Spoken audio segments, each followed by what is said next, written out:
Siap, gerak. Terima sayang. Assalamualaikum warahmatullahi wabarakatuh. Waalaikumsalam warahmatullahi wabarakatuh. Silahkan duduk kembali anak-anak. Selamat pagi anak-anak. Pagi, Ibu. Bagaimana keadaan hari ini? Sehat? Alhamdulillah sehat, Bu. Ya, alhamdulillah di hari ini kita dapat berkumpul lagi dalam proses pembelajaran. Kalian anak yang sehat dan kalian anak yang semangat. Baik, sebelum kita mulai proses pembelajaran hari ini, alangkah baiknya kita berdoa terlebih dahulu. Silakan ketua kelas untuk memimpin doanya. Baik teman-teman, untuk mengawali pembelajaran kita pada hari ini, berdoa mulai.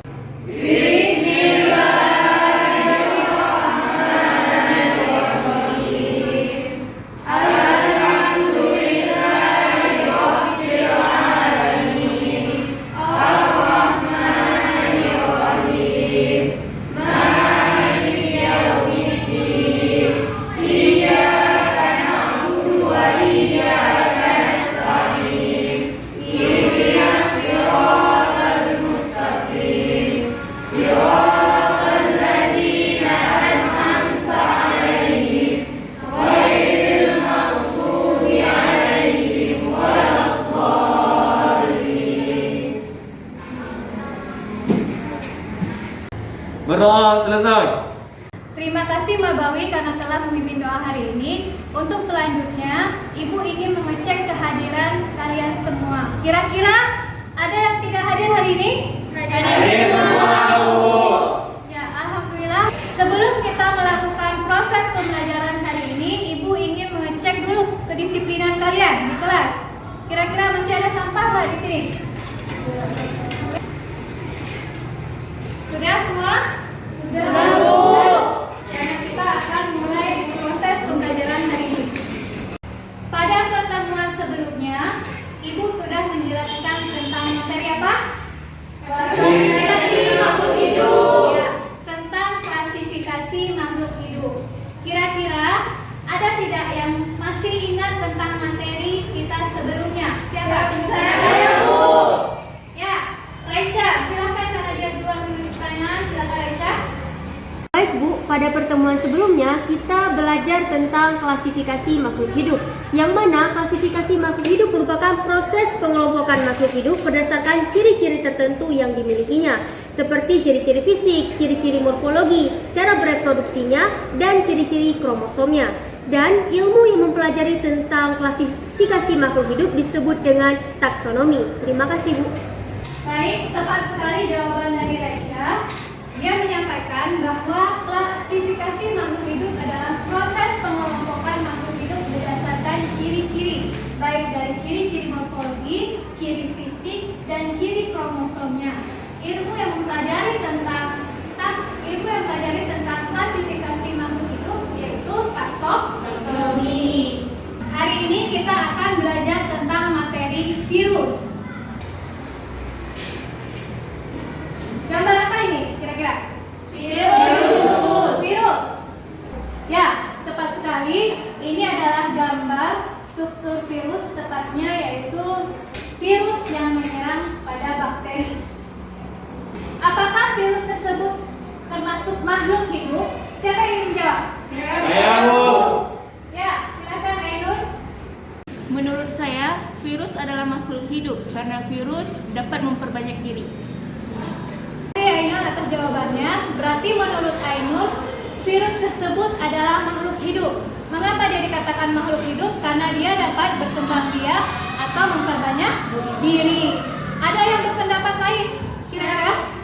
Oke, menurut saya virus itu bukan makhluk hidup, melainkan benda mati. Dikarenakan virus tidak bisa bernafas dan tidak bisa bergerak, dia hanya bisa hidup pada organisme. Terima kasih. Baik, terima kasih Indana.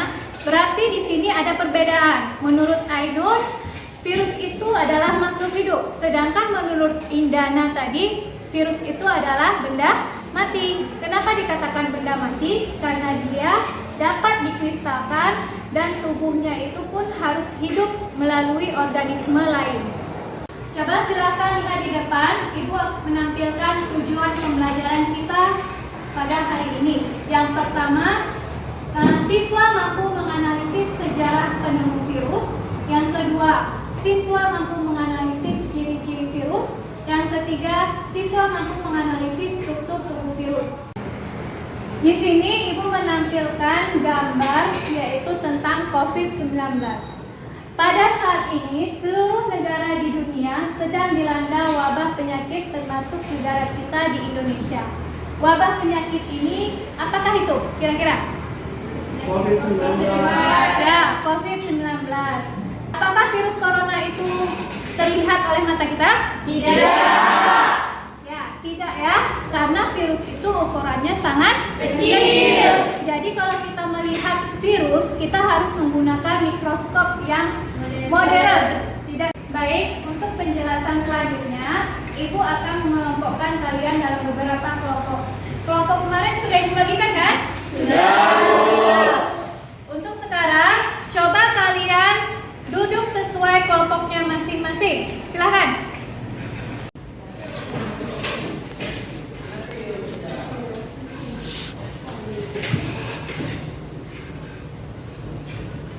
Sudah membentuk yang kelompok masing-masing? Sudah, Bu. Ya. Kita lihat LKPD-nya.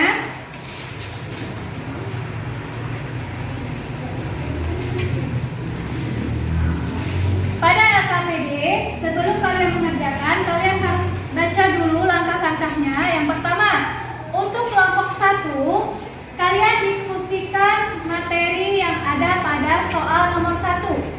Siap? Siap, Bu.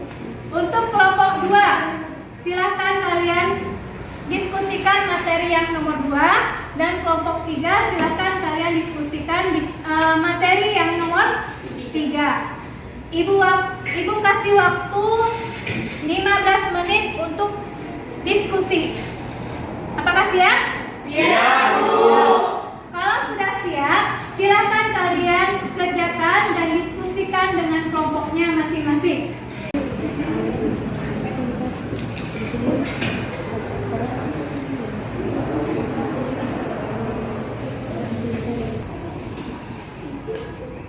Kelompok 2 bagaimana?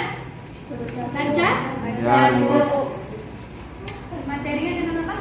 Coba.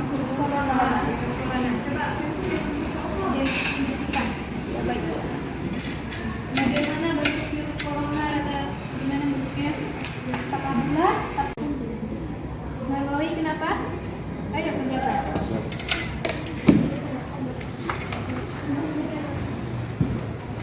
Kesusahan? Tidak, Bu. Ya, ini gambar apa? Struktur tubuh virus. Iya, tepatnya bakteriofag ya. Iya. Coba kalian ini kan, ini nomor 1 itu apa namanya? Kemudian apa aja komponen yang ada di dalamnya? Nanti dijelaskan untuk kawan-kawannya. Iya. Coba semangat.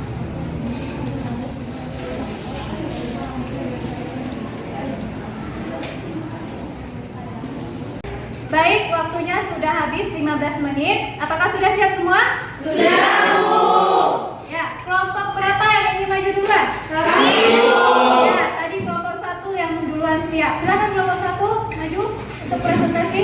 Assalamualaikum warahmatullahi wabarakatuh. Waalaikumsalam warahmatullahi wabarakatuh. Perkenalkan, nama saya Raffi Haji. Saya perwakilan dari kelompok 1 akan mempresentasikan hasil kerja kelompok kami mengenai sejarah perkembangan virus. Sejarah perkembangan virus di dunia.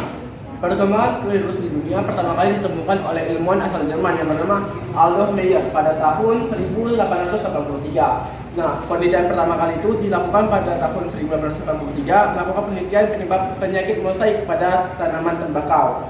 Adolf saat itu memberikan ekstrak getah yang telah dihancurkan lalu akan menyemprotkannya kepada tanaman yang masih subur. Nah, tanaman tersebut lama-kelamaan akan menjadi layu dan mengalami penyakit pada tanaman tersebut. Adolf akhirnya meneliti tanaman tersebut menggunakan mikroskop, tetapi tidak kelihatan adanya virus pada tanaman tersebut karena kecanggihan alat pada saat itu belum memadai. Nah, sekian, terima kasih. Kami akan membuka sesi tanya jawab. Apakah ada yang ingin bertanya? Kami ingin bertanya. Saya perwakilan dari kelompok 2 ingin menanyakan. Menurut sumber yang saya baca, ada 4 penemu virus menurut percobaannya masing-masing. Yang ingin saya tanyakan, menurut kelompok kalian, siapakah penemu virus yang sangat berhasil melakukan percobaannya terkait virus? Terima kasih. Terima kasih atas pertanyaan dari kelompok 2. Saya akan menjawab pertanyaan tersebut. Menurut kami, percobaan yang paling sempurna yang dilakukan oleh ilmuwan ahli botani Belanda yaitu Martinus Beijering. Beliau melakukan eksperimen yang membuktikan bahwa agen penginfeksi yang terdapat di dalam agen tembakau dapat berkembang biak dan kemampuan patogen tersebut tidak berkurang setelah beberapa kali dipindahkan. Berbeda dengan bakteri, Martinus Beijering memperkirakan agen infeksi tersebut adalah partikel yang lebih kecil dan lebih sederhana dari bakteri. Ia menyebutnya sebagai virus. Apakah kelompok 2 dapat menerima jawaban dari kami? Terima kasih. Terima kasih atas jawabannya dari kelompok 1. Apakah ada lagi yang ingin bertanya? Jika tidak, maka kami akan menutup hasil diskusi di kelompok kami. Assalamualaikum warahmatullahi wabarakatuh. Waalaikumsalam warahmatullahi wabarakatuh.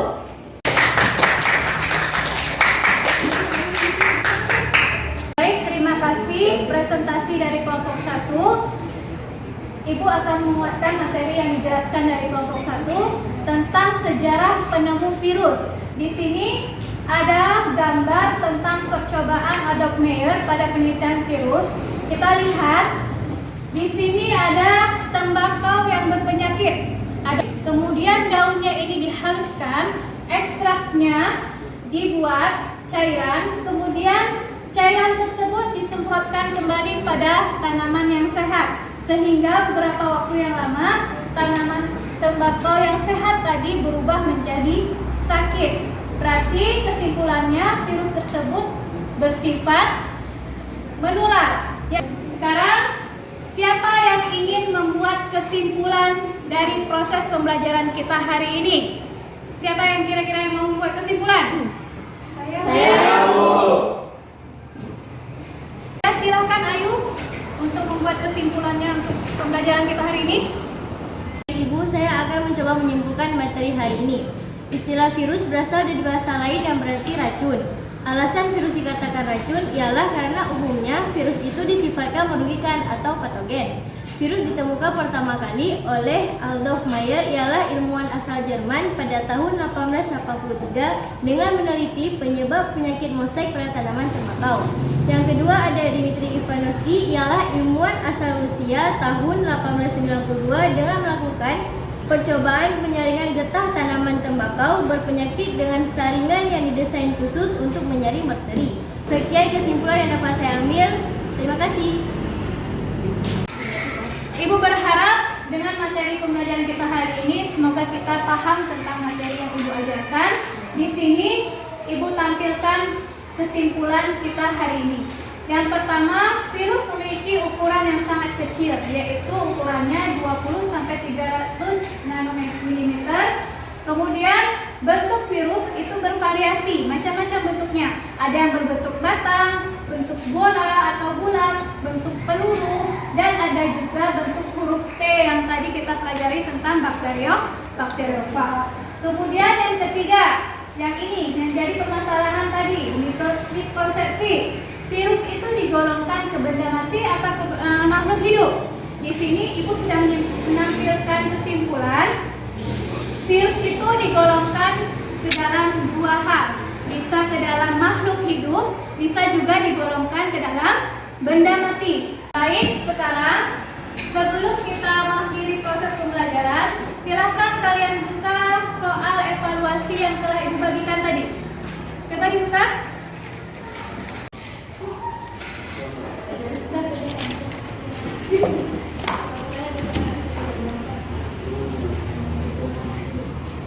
Karena waktunya sudah habis, yaitu sudah 10 menit, silakan jawaban soal evaluasi dan soal LKPD tadi kalian kumpulkan masing-masing kelompok. Oke, untuk materi minggu depan, silakan kalian pelajari tentang mekanisme reproduksi virus yang ada di buku. Boleh kalian baca bukunya, boleh kalian cari juga di internet. Untuk mengakhiri pembelajaran hari ini, alangkah baiknya kita akhiri dengan doa terlebih dahulu. Dan untuk ketua kelas, silakan pimpin doanya. Baik teman-teman, untuk mengakhiri pembelajaran kita pada hari ini, maka berdoa terlebih dahulu. Berdoa mulai.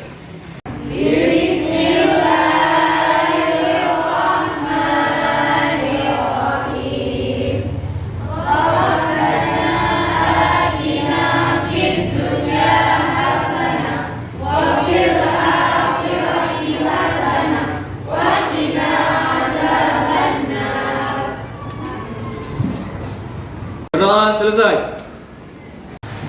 Baik, dengan berakhirnya doa yang dibacakan oleh ketua kelas tadi, berarti berakhir pula perjumpaan kita untuk hari ini. Dan Ibu ucapkan terima kasih, kalian sangat semangat, kalian itu hebat. Dan Ibu akhiri, Assalamualaikum warahmatullahi wabarakatuh. Waalaikumsalam.